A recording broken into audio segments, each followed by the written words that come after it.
নমস্কার, দেখছেন top two Bangla. আমি অভিষেক রয়েছে আপনাদের সাথে। এই মুহূর্তে যে খবর নিয়ে উপস্থিত হয়েছি, মমতা বন্দ্যোপাধ্যায় কি শেষ পর্যন্ত তার পার্টিটা একদম ভাঙতে ভাঙতে গিয়ে কোথাও বাঁচিয়ে ফেলবেন, তেমন একটা প্রেক্ষিত কি তৈরি হবে? এবং যারা এই মুহূর্তে দলত্যাগ করছেন, একের পর এক নেতার নাম ভেসে আসছে, তাদেরকে কি কোথাও বেকায়দায় পড়তে হবে এবং শেষ হাসিটা মমতা বন্দ্যোপাধ্যায় হাসবেন, তেমন একটা প্রেক্ষিত তৈরি হয়েছে যখন অন্যদিকে ভারতীয় জনতা পার্টি একদম সরাসরি খোলাখুলি ভাবে এই মুহূর্তে কিন্তু এমপি ভাঙানোর চেষ্টা করছে, এটা বলাই যায়। কারণ প্রাথমিক দিন আমরা দেখতে পেয়েছিলাম ভূপেন্দ্র যাদবের বাড়িতে ইন্ডিয়া অ্যালায়েন্সের যেদিন বৈঠক 8ই জুন, সেদিনই বৈঠক করেছিলেন 13 থেকে 14 জন এমপি, যা খবর সূত্র মারফত এসেছিল।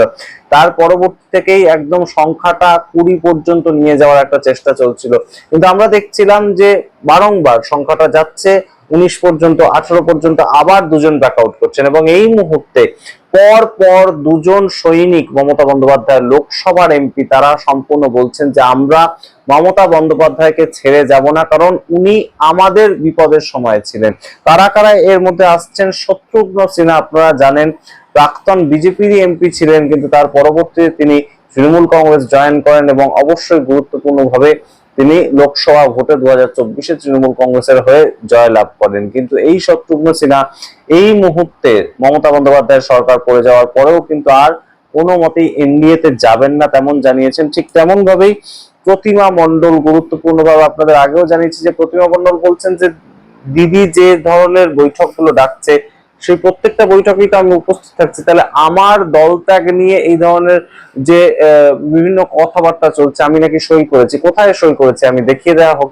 তো এইভাবে যে বিভিন্ন সাংসদরা এখনো পর্যন্ত মমতা বন্দ্যোপাধ্যায়ের পাশে আছেন, সেটা যেমন একটা গুরুত্বপূর্ণ দিক, পজিটিভ দিক। অন্যদিকে কল্যাণ বন্দ্যোপাধ্যায়, তারও কিন্তু কোথাও গিয়ে একটু মান ভাঙাতে সমর্থ হয়েছেন অভিষেক বন্দ্যোপাধ্যায়। কারণ কল্যাণ বন্দ্যোপাধ্যায় বহুদিনের সাংসদ, বহুদিনের আইনজীবী, এবং তিনি রিসেন্টলি অভিষেক বন্দ্যোপাধ্যায়ের বিষয়ে কিন্তু বেশ খানিকটা ক্ষিপ্ত মনোভাব দেখিয়েছিলেন। তিনি বলেছিলেন যে মমতা বন্দ্যোপাধ্যায়কে এখন এখন ঠিক করতে হবে যে তিনি অভিষেক বন্দ্যোপাধ্যায়ের সঙ্গে থাকবেন নাকি আমাদের সঙ্গে থাকবেন, এবং সেই অনুযায়ী পরবর্তী ডিসিশন আমি নেব। কিন্তু তার একদিনের মধ্যে আমরা দেখতে পাই যে অভিষেক বন্দ্যোপাধ্যায় একদম পাবলিকলি বলেন যে কল্যাণ ব্যানার্জি এই কথাটা আমাকে বলতেই পারেন, কারণ তিনি আমাকে বড় হতে দেখেছেন, তার কোনো কিছুতে খারাপ লাগলে তিনি বলেছেন ঠিক করেছেন। তো এই কথাটা কোথাও গিয়ে কিন্তু একটু হলেও একদম বরফ গলাতে সমর্থ হয়েছে কল্যাণ বন্দ্যোপাধ্যায়। এই মুহূর্তে বলছেন যে অভিষেক তো আমার ছেলের মতো, তাই জন্য অবশ্যই দলে তিনি থাকছেন, এটুকু অন্তত ধরে নেওয়া যায়। সুতরাং কোথাও গিয়ে এই মুহূর্তে যে ছবিটা ধরা পড়ছে, দল তো ভাঙছেই, দলের মধ্যে ফাটল আছে, এটা নিয়ে কোনো ধরনের কোনো অসুবিধা নেই, কিন্তু তারা এনডিএ কে যে সমর্থন করার প্রেক্ষিতটা নিয়েছেন, সেইটা ঠিক কতদূর পর্যন্ত সমর্থ হবেন তারা, সেটা নিয়ে কিন্তু এই মুহূর্তে এখনো পর্যন্ত অঙ্কটা পুরোপুরি ভাবে মেলেনি। কিন্তু সম্পূর্ণ যে মেলেনি সেই জায়গাটাও কিন্তু বলা যায় না, তার কারণ একদিকে যখন বেশ কিছু সাংসদ সাপোর্ট দিচ্ছেন, ঠিক অন্যদিকে আরো কিছু সাংসদ এবং রীতিমতন বিশ্বাসযোগ্য সাংসদ, যাদেরকে মমতা বন্দ্যোপাধ্যায় গত সপ্তাহেও বিশ্বাস করেছেন, সেই ধরনের সাংসদরা ছেড়ে চলে যাচ্ছেন। প্রথমেই যার নাম উঠে আসছে সায়নী ঘোষ। সায়নী ঘোষ যে কখনো তৃণমূল কংগ্রেস ছেড়ে চলে যেতে পারেন, সেটা বোধহয় মমতা বন্দ্যোপাধ্যায় কেন কেউই কল্পনা করতে পারেননি। তার কারণ সায়নী ঘোষকে আমরা দেখেছি 2021 সালে তিনি রাজনীতিতে এসেছিলেন, কিন্তু তার পরবর্তীতে তিনি অত্যন্ত সিনসিয়ারলি রাজনীতি করেছেন বিভিন্ন জায়গায়, এবং তার যে বেশভূষা এতদিন ধরে তিনি মেনটেন করেছেন, প্রায় সাদা হওয়াই চটি, মমতা বন্দ্যোপাধ্যায়ের মতোই একদম সাদা শাড়ি, কপালে লাল টিপ পরে একদম তিনি জনমানসে একটা নতুন প্রতিচ্ছবি তৈরি করতে চেয়েছেন, এবং সেখান থেকে যুব তৃণমূল, সেখানকার সভানেত্রী, এবং পরবর্তীতে যাদবপুরের মতন কেন্দ্রের সাংসদ করা হয়েছে তাকে। তার পরবর্তীতে সায়নী ঘোষ এই মুহূর্তে একদম সরাসরি এয়ারপোর্ট থেকে যখন বেরোচ্ছেন, তখন তার সমস্ত পোশাকও চলে গিয়েছে, এবং তিনি যেভাবে মুখে মাস্ক বেঁধে বেরিয়েছেন, সেটাকে নিয়েও কিন্তু বেশ খানিকটা বোঝাই যাচ্ছে, কোথাও একটা ইঙ্গিত দিচ্ছেন তিনি, কোথাও এই মুহূর্তে চুপচাপ থাকতে চাইছেন। কিন্তু যা খবর সূত্র মারফত সায়নী ঘোষকেই কিন্তু কাকলি ঘোষ দস্তিদারের পরবর্তীতে এই মুহূর্তে একদম তৈরি করা হচ্ছে, যাতে তিনি অন্যান্য সাংসদদের বুঝিয়ে আনতে পারেন। আমরা দেখতে পেয়েছি ইতিমধ্যেই একদম সুদীপ বন্দ্যোপাধ্যায় হচ্ছেন সেই সময়কার তৃণমূল কংগ্রেস, যে সময় তৃণমূল কংগ্রেসের একদম নড়বড়ে অবস্থা ছিল। তিনি আগেও একদম কংগ্রেসে ছিলেন, তারপর তৃণমূলে এসেছেন, দল বদলেছেন বহুবার, সুদীপ বন্দ্যোপাধ্যায় দল বদলেছেন, কিন্তু এই সুদীপ বন্দ্যোপাধ্যায় যে শেষ পর্যন্ত মমতা বন্দ্যোপাধ্যায়কে ছেড়ে এনডিএতে যুক্ত হওয়ার জন্য ভূপেন্দ্র যাদবের বাড়িতে গিয়ে বৈঠক করবেন, সেটাও বোধহয় মমতা বন্দ্যোপাধ্যায় ভাবেননি। তা না হলে কয়েকদিন আগে যে নতুন ভাবে একদম সাংগঠনিক ভাবে একটা পরিবর্তিত হলো তৃণমূল কংগ্রেস, সেখানেও সুদীপ বন্দ্যোপাধ্যায় সায়নী ঘোষদের বিশাল বিশাল দায়িত্ব দিয়েছিলেন মমতা বন্দ্যোপাধ্যায়, কিন্তু শেষ পর্যন্ত রক্ষিত হলো না সেটা। এবং এই দুজন সাংসদ একদম ডিগবাজি খেয়ে চলে গেলেন এনডিএর দিকে। অঙ্কের হিসাব যেভাবেই বদলাক না কেন, 19 সংখ্যাটা যদি শেষ পর্যন্ত টাচ না করা যায় তাহলে কিন্তু গুরুত্বপূর্ণভাবে ঘেটে যাবে, সমস্ত হিসাব ঘেটে যাবে।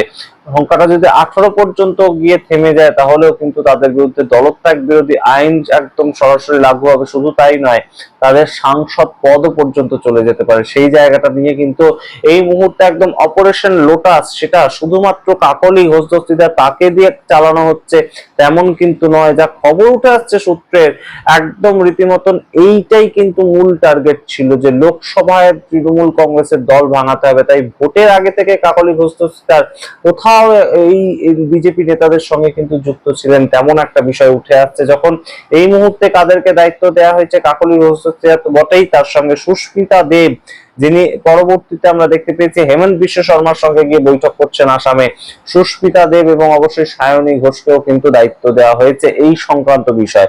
এবং অবশ্যই তার সঙ্গে বিজেপি তাদের একদম কেন্দ্রীয় যে নেতা, তাদেরকে নামাবেন না এই সম্পূর্ণ অপারেশনটা ঘটানোর ক্ষেত্রে? অবশ্যই নামাবেন। সেই ক্ষেত্রে পশ্চিমবঙ্গে কলকাতায় এসেছেন আবারও সুনীল বানসাল, এবং তিনিও এই সম্পূর্ণ যে অপারেশন লোটাস, সেটা সংখ্যাটা 19 সেটা করতে হবে, সংখ্যাটা 20 হলে আরো ভালো, সেফ সাইডে থাকা যাবে। এই বিষয়টা করার জন্য কিন্তু তারা রাস্তায় নামছেন, এবং এই মুহূর্তে পশ্চিমবঙ্গে কলকাতায় এসে বসে আছেন সুনীল বানসাল। অর্থাৎ কোথাও গিয়ে একটা প্রেক্ষিত বদল। এবং অবশ্যই আপনাদেরকে যেটা গুরুত্বপূর্ণভাবে জানাই, যে এই কাকলি ঘোষ দস্তিদার তিনি কিন্তু প্রথম একদম বাঁশিটা বাজিয়েছিলেন যে তৃণমূল কংগ্রেস ছেড়ে তারা এনডিএ কে সমর্থন করবেন। তারপর থেকে আমরা বিভিন্ন মানুষের বিভিন্ন ধরনের বক্তব্য শুনতে পাই, তবে গুরুত্বপূর্ণভাবে এই শত্রুঘ্ন সিনহা এবং প্রতিমা মণ্ডল শেষে একদম যেভাবে নিজেদের অবস্থান ক্লিয়ার করলেন, তাতে কিন্তু অবশ্যই মমতা বন্দ্যোপাধ্যায় আপাত হলেও বেশ কিছুটা স্বস্তির নিঃশ্বাস ফেলছেন বটেই। কীর্তি আজাদ ইতিমধ্যেই ভয়ঙ্কর বিস্ফোরক অভিযোগ এনেছেন। তিনি বলছেন, এই যে যারা এমপি যারা যেতে চাইছেন না, বাপি হালদারের মতন এমপি তারা যেতে চাননি, কিন্তু তারা প্রথমবারের সাংসদ, তাদের বাড়ি ভাঙচুর করা হয়েছে এবং তার পরবর্তীতে তাদেরকে টাকা দিয়ে দেওয়া হয়েছে, এবং সেটার ভিত্তিতেই তারা যেতে বাধ্য হয়েছেন, এনডিএ কে সমর্থন করতে তারা বাধ্য হয়েছেন। এই বিষয়গুলো কীর্তি আজাদ তুলে আনছেন, আপনাদের সামনে সেই প্রতিবেদন রেখেছি।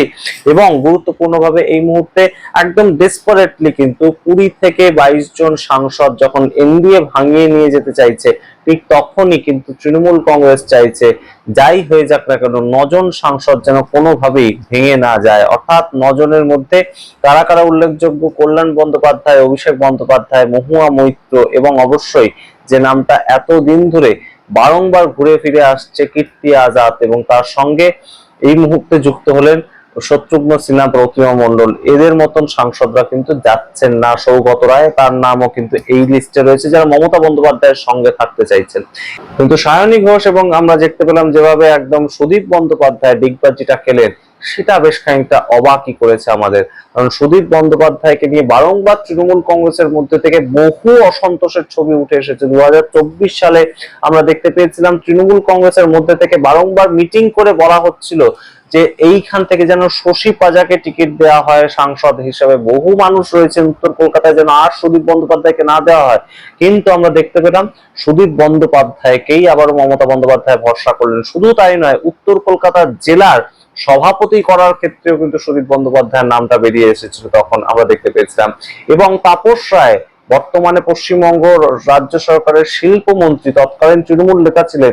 2022 সালে তাপস রায়কে একদম সরে যেতে হয়েছিল, দল থেকে সরে যেতে হয়েছিল, এবং এই দল থেকে সরে যাওয়ার পরবর্তীতে এই সুদীপ বন্দ্যোপাধ্যায় তখন কি বলেছিলেন, হাতি চালে বাজার, আর বাকিটা বললাম না। এই যে সম্পূর্ণ বিষয়গুলো তখনও কিন্তু মমতা বন্দ্যোপাধ্যায়ের সম্পূর্ণটায় কর্ণপাত করেননি, এবং কর্ণপাত করেননি শুধু তাই নয়, রীতিমতো অন্ধ ধৃতরাষ্ট্রের মতন সুদীপ বন্দ্যোপাধ্যায়কে বিশ্বাস করা।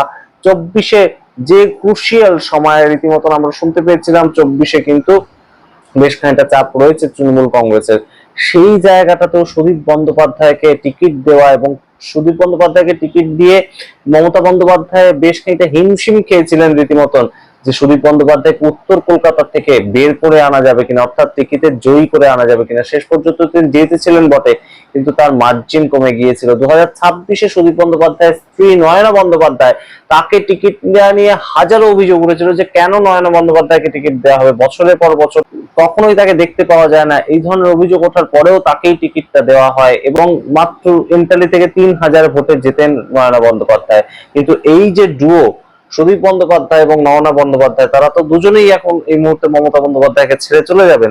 তো সেই জায়গাটা নিয়ে কিন্তু অবশ্যই এই মুহূর্তে একটা হতাশা যেমন তৃণমূল কংগ্রেসে তৈরি হয়েছে, যে কাকে তাহলে বিশ্বাস করবেন মমতা বন্দ্যোপাধ্যায়। ঠিক তেমন ভাবেই আরেকটা যে তথ্য সেটা ঘুরে ফিরে আসছে, যে শুভেন্দু অধিকারী এক সময় তৃণমূল কংগ্রেস ছেড়ে যখন চলে গিয়েছিলেন, তখন কিন্তু তার মধ্যে অবশ্যই ইন্টেগ্রিটি অনেক বেশি ছিল। তিনি সমস্ত দলের সমস্ত পদ ছেড়ে, সমস্ত সাংগঠনিক পদ ছেড়ে, প্রশাসনিক পদ ছেড়ে তিনি তার পরবর্তীতে দলত্যাগ করেছিলেন। কিন্তু এনারা যা করছেন তাতে কিন্তু বোঝাই যাচ্ছে যে কোথাও গিয়ে সম্পূর্ণ মমতা বন্দ্যোপাধ্যায়ের ছবিটা সরিয়ে মোদির ছবিটা রাখবেন, আর কোনো পরিবর্তন তাদের হবে না। পলিটিক্সটা এদের কাছে শুধুই মাত্র, এই যারা যাচ্ছেন তাদের কাছে শুধুমাত্র একটা অবস্থান মাত্র। সেই অবস্থার বদল যে কোনো সময় হতে পারে, সেই অবস্থার ওপর ভিত্তি নেই কোনো, সেই অবস্থার ওপর কোনো ভরসা নেই, সেই অবস্থানের ওপর তাদের কোনো ধরনের কোনো নীতি নেই। এবং নীতিহীন পলিটিক্সের যে কি কদর্য কঙ্কালসার চেহারা হতে পারে, সেটা পশ্চিমবঙ্গে এই মুহূর্তে প্রতিনিয়ত আমরা দেখতে পাচ্ছি। সুদীপ বন্দ্যোপাধ্যায় তার পরিবর্তন, সায়নী ঘোষ তার পরিবর্তন, এটা নিয়ে সারা দেশের ন্যাশনাল মিডিয়াতে আলোচনা হচ্ছে। গুরুত্বপূর্ণ প্রেক্ষাপট। মানুষেরও কিন্তু ভাবার সময় এসেছে যে তারা কাকে নেতা হিসেবে চুজ করছেন। যারা একদম 2024 সালে সুদীপ বন্দ্যোপাধ্যায়কে ভোট দিয়েছিলেন বিজেপিকে আটকানোর জন্য, তারা কি আজকে সঠিকভাবে জাস্টিস পাচ্ছেন? যারা যাদবপুর কেন্দ্রে একদম সৃজন ভট্টাচার্যকে ভোট না দিয়ে সায়নী ঘোষকে ভোট দিয়েছিলেন বিজেপিকে আটকানোর জন্য, তারা কি সঠিকভাবে শেষ পর্যন্ত জাস্টিস পাচ্ছেন? এই প্রশ্নগুলো তো ঘুরপাক খাবেই। আপনারা সামগ্রিক রিপোর্টের ভিত্তিতে কি মনে করেন অবশ্যই কমেন্ট বক্সে কমেন্ট করুন। দেখতে থাকুন টক টু বাংলা, অবশ্যই টক টু বাংলা ইউটিউব চ্যানেলকে সাবস্ক্রাইব করুন। মমতা বন্দ্যোপাধ্যায় শেষ পর্যন্ত তার দল বাঁচাতে পারেন কি, নাকি একদম সরাসরি 19 জন সাংসদ তারা সম্পূর্ণ বিজেপির কাছে আত্মসমর্পণ করবে? আপনারা কি মনে করেন অবশ্যই কমেন্ট বক্সে কমেন্ট করুন। দেখতে থাকুন talk to Bangla. Talk to Bangla YouTube চ্যানেলকে সাবস্ক্রাইব করতে ভুলবেন না এবং অবশ্যই জয়েন বাটন ক্লিক করে আমাদেরকে সাহায্য করতে পারেন আর্থিকভাবে। ধন্যবাদ।